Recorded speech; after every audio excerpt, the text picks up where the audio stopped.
करे है धान रे करे के मन कितिया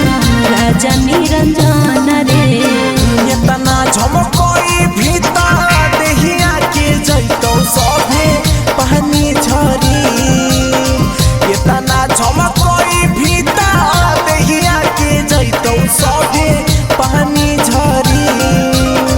जाड़ा में खड़ा करके सुतो है भतारा बिछाई के दरी